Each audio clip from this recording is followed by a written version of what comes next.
Friday night. It's quite an atmosphere down to Virginia, or a night game, isn't it? Definitely. I mean, how do you combat something like that to try to keep everybody under control?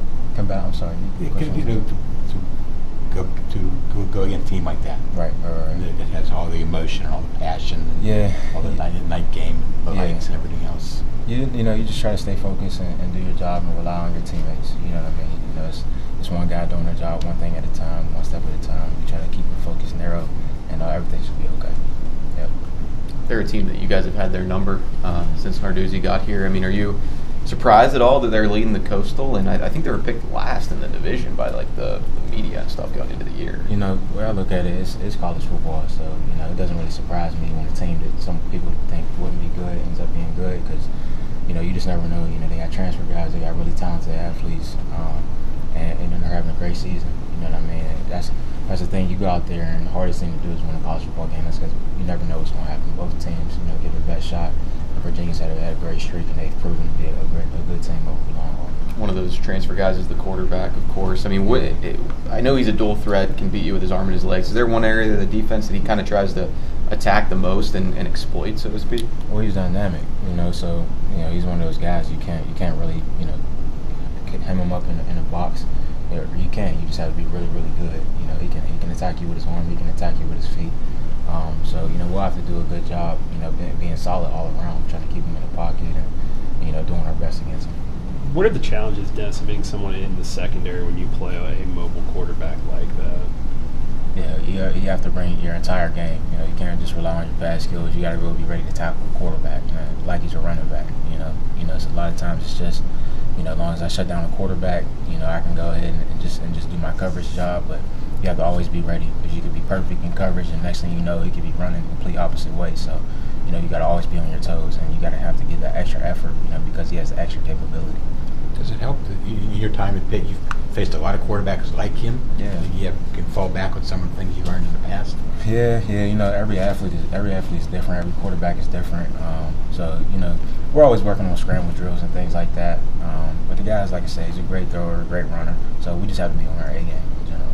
You guys spent some time in practice today. Was what we could see, you know, working on 3 receiver sets, you know, just some rub routes, like the things that you saw against Duke, you're going to see against them. I mean, what was the big point of emphasis during, you know, individual today with the secondary and just getting those things ironed out? Man, you know, the emphasis is just fundamentals. Mm-hmm. You know, we really try not to, you know, change our game plan way too much for each team. Obviously, there are adjustments, but every week, you know, there are fundamentals that need to improve. Tackling is one of them from last week. Obviously, you know, locking your guy up one-on-one, you know, definitely got some one-on-one stuff, you know, this week, and just like every week. But the fundamentals are the things that you have to focus and work on every single week, and that's what we're focused on today. Bookser said he thinks this is the best scout team defense he's been against since he's been here. I mean, I don't know how much of them you get to see being with the ones, but, I mean, what is impressing you about those young guys that are still fighting for playing time? You know, honestly, I don't know, because we never see the scouting defense. I mean, I can see a talk about the scouting offense, but I can tell you, you know, obviously we've had guys on the scouting offense that are just extremely impressive. I mean, guys, I'm like, man, that guy's going to be in the game with him these days. So, I mean, our scout team in general has done a fantastic job of preparing us for the game. So, you know, super happy with their effort.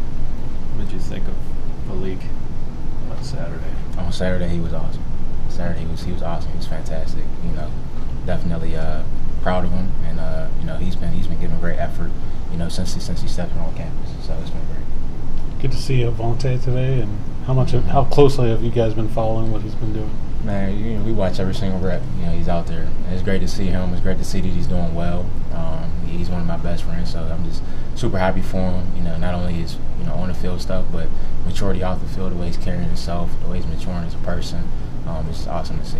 Did he speak to the guys at all, or just casual conversation? He spoke to the guys. What did he say? Yeah, he just told us to have the knowledge, you know, going into the game. You know, as an NFL player, you know, he talked about how, you know, he was given the opportunity to play at different positions, and nobody told him to be ready for 3 positions. But you know, he went in and he studied, you know, those things on his own, and you know, that gave him an opportunity to get out there on the field. So he told us to replicate that in our efforts here.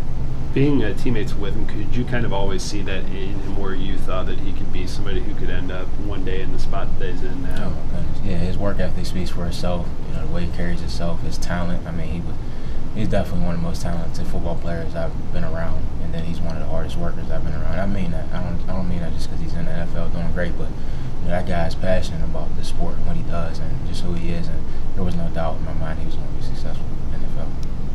Kind of an off-topic thing, Dennis. I was asking Bookser about this. When you room with a guy on the road, or I guess at the team hotel, what's that? Who do you usually, bunk with, and how different is it being with a guy in a hotel room? Maybe it's someone that you don't normally live with. Obviously, it's someone you don't normally live with. Right. Yeah, it's weird for me. I like being alone like that. But I run with Demar Mathis, and it's great because we stay with each other freshman and sophomore year and during camp, so it's really not a big deal. And then you're with guys in the locker room all the time, so it's really not a big deal. But me and Maury got a great relationship. He's one of my best friends, and we talk about family. Sometimes we try to kind of get the football off of our minds for a little bit when we're just hanging out. We talk about family, we watch a game, so it's a relaxing time being in a hotel.